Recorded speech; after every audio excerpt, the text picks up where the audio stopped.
Video के अंदर हम बात करने वाले हैं स्मॉल कैप म्यूचुअल फंड्स के बारे में।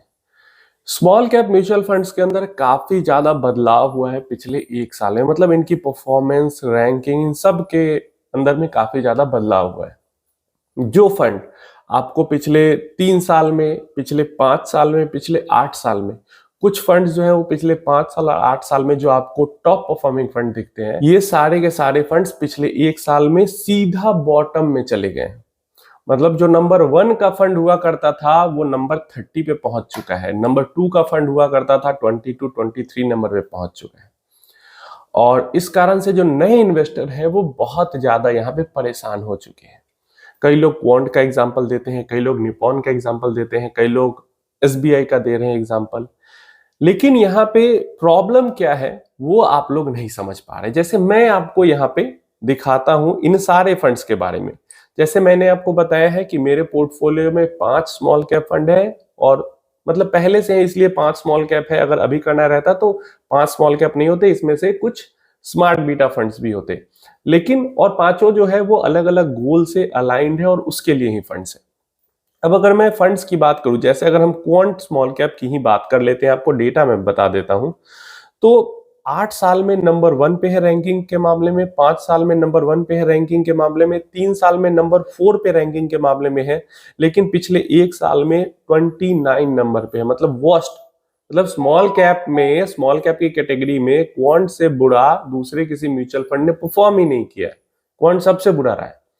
अब यहीं पे अगर हम निपॉन की बात कर लेते हैं तो निपॉन स्मॉल कैप फंड 8 साल में नंबर 2 पे रहा है, 5 साल में भी नंबर 2 पे, 3 साल में नंबर 6 पे रहा है, लेकिन पिछले एक साल में नंबर 21 पे चला गया है रैंकिंग के मामले में। यहां भी हमें पिछले एक साल में बहुत बुरा हाल देखने को मिल रहा है। क्या हमारे पास एक्सिस आ जाता है, एक्सिस का स्मॉल कैप फंड। तो एक्सिस का स्मॉल कैप फंड 8 सालों में हमें दिखता है नंबर 4 पे या 3 पे भी नाम हम कह सकते हैं, क्योंकि निपॉन यहाँ पे 2 बार रिपीट हुआ है तो नंबर 3 पे कह सकते हैं इसको। चलो 4 पे ही इसके लिए मान लेते हैं इस डेटा के लिए। 5 सालों में नंबर 18 पे दिखता है, 3 साल में नंबर 16 पे दिखता है, लेकिन पिछले एक साल में वापस नंबर ये 6 पे आ चुका है। क्यों आया है, कैसे हुआ है, उसके बारे में आगे बात करेंगे। लेकिन हमें क्या देखने को मिल रहा है, पास्ट में अच्छा था परफॉर्मेंस, बीच में इसका परफॉर्मेंस खराब हुआ, अभी वापस इसका परफॉर्मेंस सही हो गया है एक्सिस का। इसके बाद अगर हम एसबीआई की बात करते हैं तो एसबीआई का 8 सालों में नंबर 6 पे हमें दिखता है रैंकिंग में, 5 साल में नंबर 21, 3 साल में नंबर 23 और 1 साल में भी नंबर 23।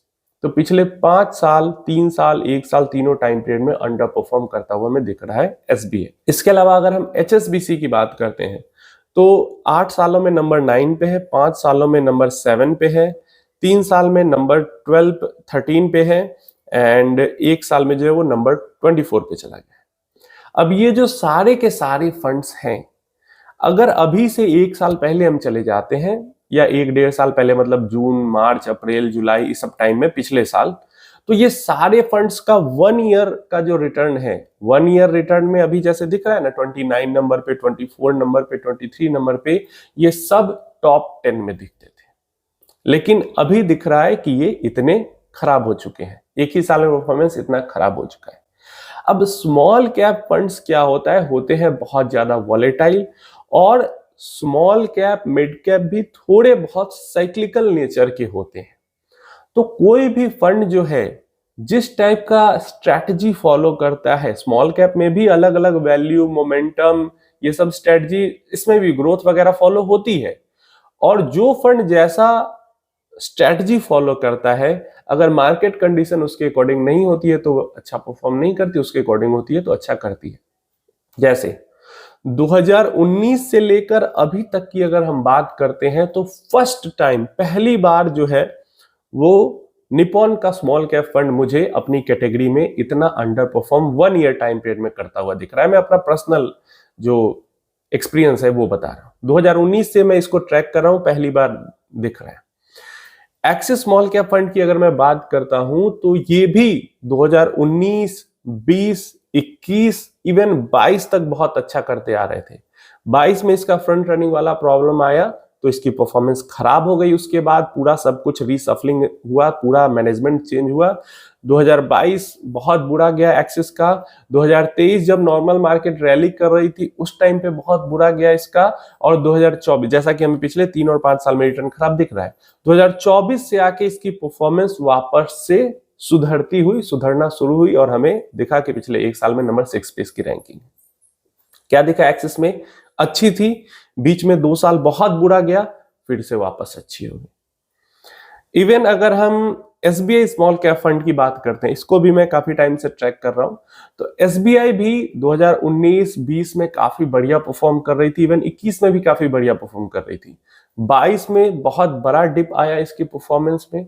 22-23 मान लो हाफ बहुत बुरा गया था, फिर उसके बाद परफॉर्मेंस अच्छा हो गया 23 में, और फिर 24 में भी अच्छा हुआ, और फिर जब गिरी है तो बहुत बुरा गिरी है। लेकिन जब इसका अच्छा समय भी चल रहा था फिर भी परफॉर्मेंस थोड़ा कम ही था। और क्योंकि यहाँ पे जब किसी भी म्यूचुअल फंड स्कीम पे, एसआईपी पे, लमसम पे रेस्ट्रिक्शन नहीं था, तब से एसबीआई स्मॉल कैप फंड, मतलब कई सालों से एसबीआई स्मॉल कैप फंड जो है अपने इनफ्लोज पे रेस्ट्रिक्शन इसने लगा के रखा है, और कैश में भी पैसा काफी मेंटेन करती है, काफी फूक फूक के कदम रखती है।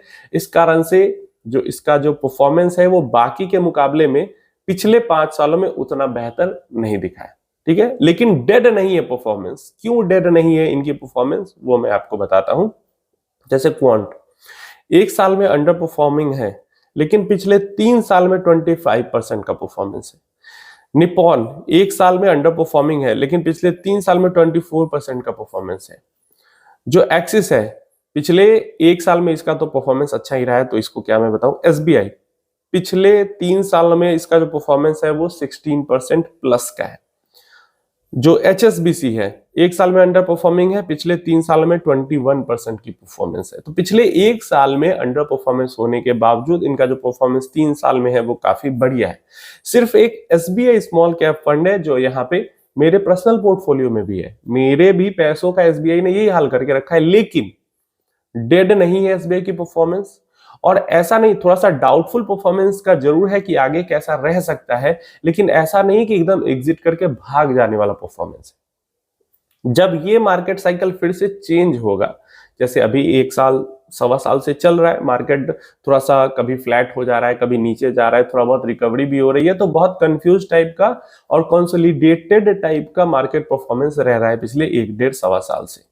तो ऐसे में जब मार्केट वापस से साइकिल चेंज होगा, अक्टूबर नवंबर 2021 से जनवरी 2023 तक भी इसी टाइप का, अभी लोग भूल चुके हैं इस मार्केट कंडीशन को, लेकिन अक्टूबर 2021 से जनवरी 2023 तक पूरा लगभग 1.5 साल या 1.5 साल आप मान लो, ऐसा ही परफॉर्मेंस जो अभी चल रहा है ना सितंबर 2024 से, वैसे ही परफॉर्मेंस चल रही थी इस टाइम पीरियड में भी।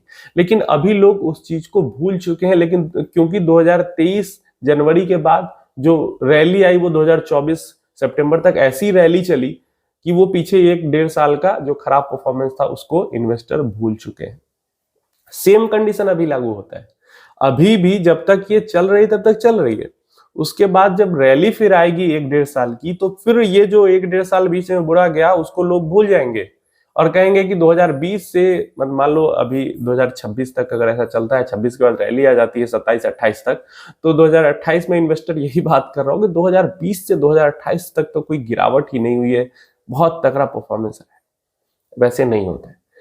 तो अभी के टाइम पे जो भी हमने फंड्स की बात की जो पास्ट में काफी अच्छा जिनका परफॉर्मेंस रहा है और अभी 1 साल का परफॉर्मेंस उनका हमें काफी बुरा दिख रहा है, तो ऐसा नहीं है कि वो फंड डेड हो चुकी है। मार्केट का जो साइकिल है वो उनके इन्वेस्टमेंट का जो तरीका है उसके साथ सूट अभी नहीं कर रहा है, और बिल्कुल भी भागने और परेशान होने और इधर उधर जंप करने वाला कोई यहाँ पे परेशानी वाली चीज नहीं है। हमें वेट करना है मार्केट साइकिल के चेंज होने का। एसबीआई को मैं इंक्लूड नहीं कर रहा हूं। मार्केट साइकिल चेंज होगा तो हम देखेंगे कि एसबीआई कैसा कर रहा है, और अगर एसबीआई की परफॉर्मेंस में और ज्यादा डिप आता है तब तो डेफिनेटली उस फंड को चेंज कर लेना ही सही होगा। लेकिन अभी वैसी हालात नहीं आई है। अभी हमें दिख रहा है कि मार्केट साइकिल होने पे परफॉर्मेंस चेंज हो सकती है। जैसे मैंने पास्ट में बताया, एक्सिस का, एसबीआई का, इन दोनों का पास्ट में बहुत डिप हुआ था परफॉर्मेंस, लेकिन वापस रिकवरी हो गई। निपॉन का डिप नहीं हुआ था, क्वांट का पास्ट में डिप नहीं हुआ था, ये सब आईडीएफसी के अंदर, मतलब जो एचएसबीसी है उसके अंदर भी डिप हुआ था, वापस रिकवरी आ गई थी। तो ये डिप रिकवरी परफॉर्मेंस में आती रहती है। और अभी तो अगर आप देखोगे, और इसीलिए मैं ये डेटा के साथ वीडियो बना रहा हूं कि जो भी, और ये नहीं कि केवल एक साल में, आज से 3 साल पहले जो बेहतर, 5 साल पहले बेहतर, या पीछे 10 साल से जो बेहतर परफॉर्मेंस फंड करते आ रहे हैं, उन सब का परफॉर्मेंस एक साथ पिछले एक साल में डिप कर गया है बाकी फंड्स के मुकाबले में। क्यों? मार्केट साइकिल चेंज होने के कारण। तो कोई भी गलत डिसीजन लेने से अच्छा है कि एक बार मार्केट साइकिल रिवर्स होने का, चेंज होने का इंतजार करें। 3 महीने में चेंज हो या 6 महीने में चेंज हो, 2025 में चेंज हो या 2026 तक वेट करना पड़े, लेकिन कोई भी फंड चेंज एग्जिट करने के पहले एक बार मार्केट साइकिल चेंज होने दें। और जो रैली वाला, जैसे अभी हम लोग बियरिश साइकिल से गुजर रहे हैं, एक बार बुलिश साइकिल 2-3 महीना पास हो, लगातार फंड तगड़ा ऑल टाइम हाई हिट करके ऊपर जाए, उसके बाद 2-3 महीना तक वैसे ही चले, फिर आपको देखना चाहिए कि परफॉर्मेंस में क्या चेंजेस आई है। मतलब क्वांट, निपॉन, एचएसबीसी, एक्सिस, इन सब के बारे में तो कोई बात ही नहीं है। एसबीआई को लेकर ज्यादा देखना जरूरी है कि उसकी परफॉर्मेंस में कैसी चेंज आई, क्योंकि एसबीआई का जो परफॉर्मेंस अब बीच में अप डाउन हो रहा है, लेकिन एवरेज परफॉर्मेंस अप नहीं हो पा रहा है पिछले 3-5 साल से, जैसा हमें डेटा में दिख रहा है। एवरेज परफॉर्मेंस की अप डाउन तो होते रहता है, लेकिन एवरेज 5 साल, 3 साल, 1 साल का परफॉर्मेंस जो है वो डाउन की तरफ ही आता जा रहा है। अब जो भी रीजन, बहुत ज्यादा वो कॉशियस है या जो भी रीजन हो, लेकिन अगर एकदम डेड परफॉर्मेंस अभी नहीं है और अगर आगे होती है, तब तो हमें डिसीजन कॉल लेना ही होगा।